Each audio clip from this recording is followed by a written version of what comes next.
A band rang me the other day. Oh, we're doing Popcom in October.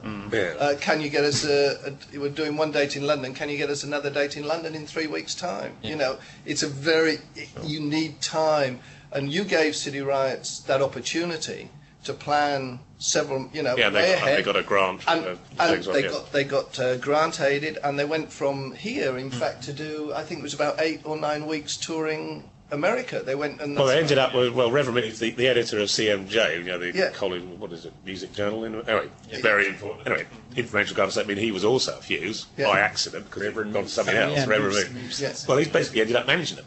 But what a cool, so... Yeah, and they ended up sort of on the same bill as Tom Petty in one of the festivals. And we're just trying to get them an agent in the UK now, but there's enough of a story now to probably get them an agent. Yeah, but underneath it all, they've got some good songs and a good, strong performance.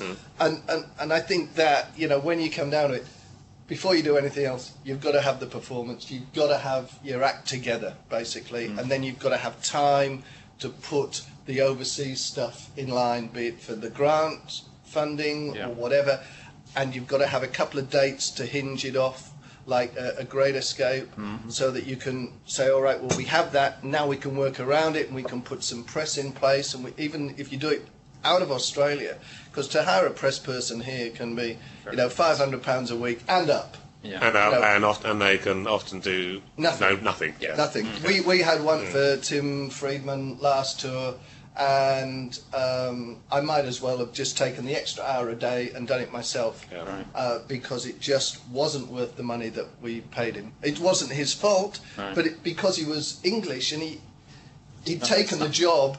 Not because he loved the music, because that was his job to be a PR person, and you have to find someone with empathy for your sound and your music and your style. You almost want a press officer who's actually offered nothing, and then he said, and obviously promises, if it does work, we will pay. Yeah, absolutely. Yeah. So is it important to have an agent in the UK? Oh, absolutely. Yes. Absolutely, without a shadow of a doubt. As you know, But you won't get on any festivals without an agent. Yeah. Right. I mean, I have a band, and we've, it's more of a world jazz dance band. We've done Roskilde. We've done masses of festivals all over France and Europe. We can't get an agent in the UK. We're worthy of it. Everyone that comes to see us, as I say, we sell 60 CDs at a 400 people gig. Can't get an agent here, but we did the Big Chill this year, and already we've got the Chill and the Brighton Festival in for next year. So we're starting to, and we're based here. We're not coming in. Although the leader is an Australian former musician of the year out in Australia, and a Kiwi musician of the year before that. So there's no problem with credentials and no problem with performance, but you've got to find the agent you've got to find someone with the passion for your music who really digs it. Right. Then they'll be your agent. Yeah. But it's very, very difficult. It's huge. There's thousands of bands every week piling stuff into these shows. So why do you think there's reluctance, perhaps, with Aussie acts to? Because they're not here. They're not on the ground all the time. Okay. And there's bands here in Wigan. There's 1,000 bands in London who the agents could pick up and try and work with. But then there's another 1,000 in Manchester and another 2,000 in Birmingham. Yeah. They can't just be bothered looking at the 2,000 bands in Sydney in the hope that one of them's going to come over here for 3 or 4 weeks. You've always got that dilemma, they're not going to see you live for chicken and egg, because there's only so many international acts at any one time that the market here can sustain. So, and the UK is always looking at America. So America, if you look at the pie of all the bands that can perform in the UK in 2008, a big chunk is America, massive chunk is UK, and then there's this bit left for the rest of the world. Right. And Canada takes most of that now. And at the moment, Canada takes it. So don't think about trying to penetrate the UK market and taking a chunk out of the UK slice or the American slice. It's not going to happen. Your competition is Canada, New Zealand, South America.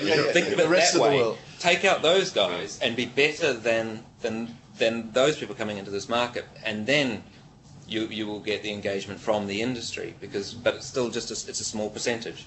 Right. I mean, are UK labels open to signing Australian artists? UK labels are shut, full stop, I think, at the moment. Yeah, okay. I wouldn't. I come from a slightly different approach to this than the traditional industry, but I would say don't even think about trying to engage a UK label. Yeah.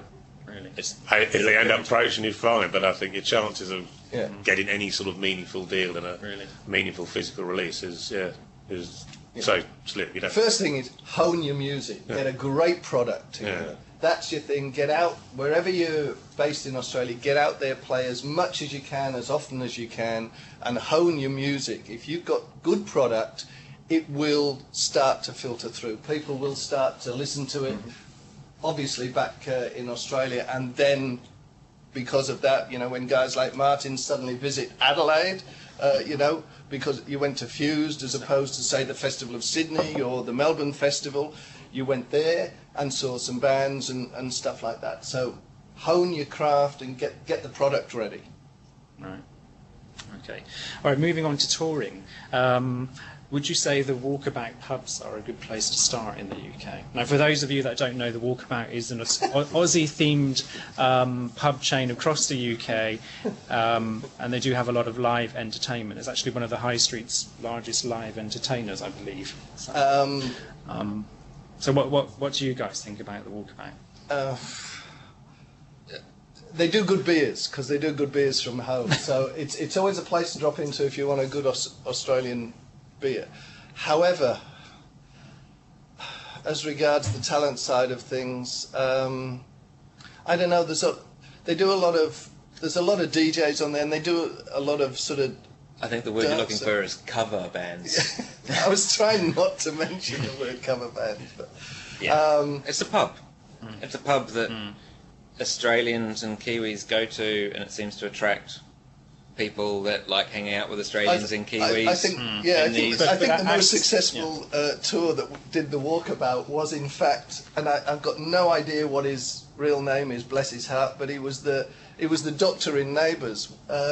Dr. Carl, was it? I don't know, but he came over, he sings apparently, and he came over here and he toured all 22 walkabouts and packed the place out. But, you know, I think that's about it. Well, I personally would go anywhere near one. Right. Mainly because the beer's so horrible. That's right. Yeah, well, the thing is, if I was Australian beer's horrible. If I was bringing a band over and Walkabout said we want to put them on a 7-date tour, and that they'll pay for all the airfares, they'll pay for all the accommodation, I would actually go, yeah, no problem, because you're guaranteed one thing. But do something else. Exactly. It's a bit like bank a gig.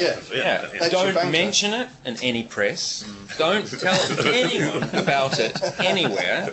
You'll guarantee that no one from the industry will turn up, which is a good thing. Right.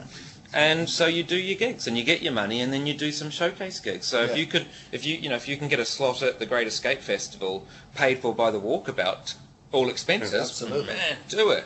Absolutely. Yeah. Surely don't mention it to anybody. Right. But surely outside of London, though, it attracts more of a local crowd, like the one in Newquay or Bristol. It attracts a type of crowd that you're not necessarily wanting to engage in if you want to be part of a scene or be cool. It's just people going to a pub that by the time the bands play, everyone's drunk, and you're not going to get. It's not a credible environment for music lovers. Right. It's just a party. All right. Okay, so where should an act start for their first tour in the UK?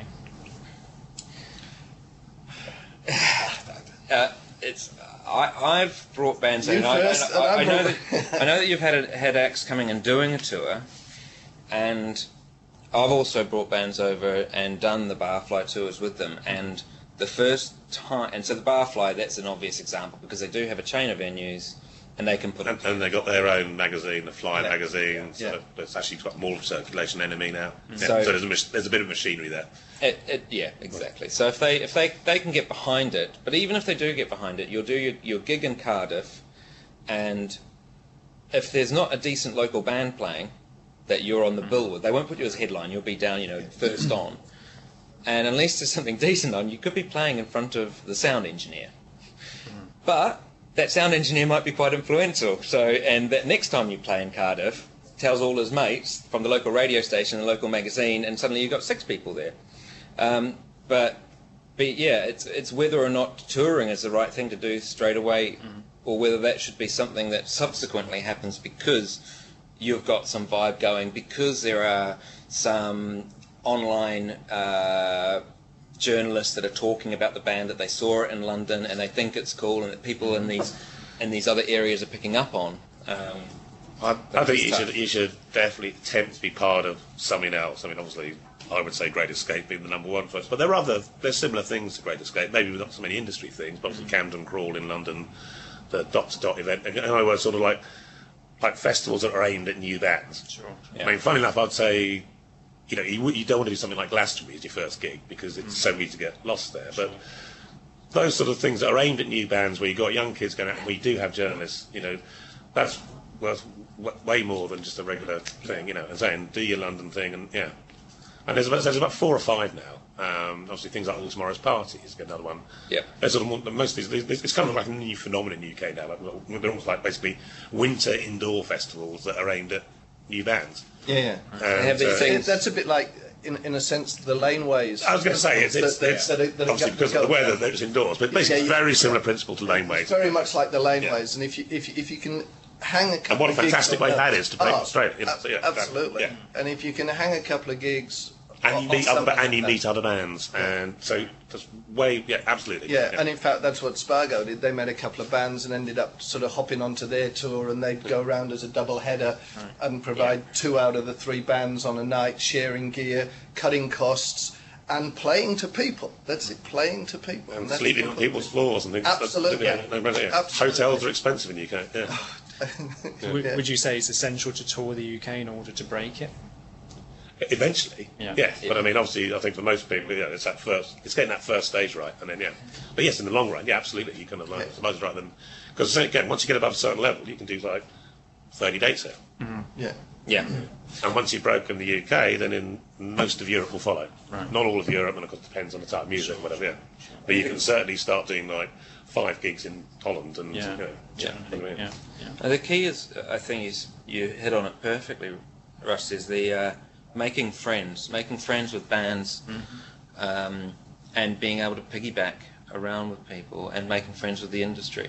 And don't expect too much. It's a very, very big industry with a lot of people trying to compete for space, including the people in the industry all trying to compete for different positions. So, exactly, sleeping on people's floors. Sufjan Stevens, the very first time he came to the UK, I put him on playing a gig in a little bar and he slept on my floor. And now he's absolutely bloody massive. Just get to know the people, have very low expectations initially, just make some friends, and then keep on coming back and servicing the territory. And if it's working, you'll know, and if it's not, then it's not. The problem is it's just so expensive to get here and do that. And incidentally, the walkabout won't cover your airfares and accommodation for a tour. That's for sure. Yeah. Just by the way. What about club gigs? Is it possible for Australian acts to book their own club gigs? To book their own club? When you mean clubs and indie clubs? Yeah. They'll get any tips on how they go about doing that? Or? Well, those are the underground cool promoters that I was talking about. They often do these club nights, and so in the UK you have these things which are basically indie or rock nights that start often about 10 or 11 o'clock at night, and instead of people going out to nightclubs, they go to these clubs with bands playing, and that's often the entry point, but again, difficult. So you still need a promoter behind you to... Well, you can do it without Ultimate Power Duo from... I mean, they did it without work permits, which was actually a pretty stupid thing, because they had got caught. They'd have been banned for the next 5 years.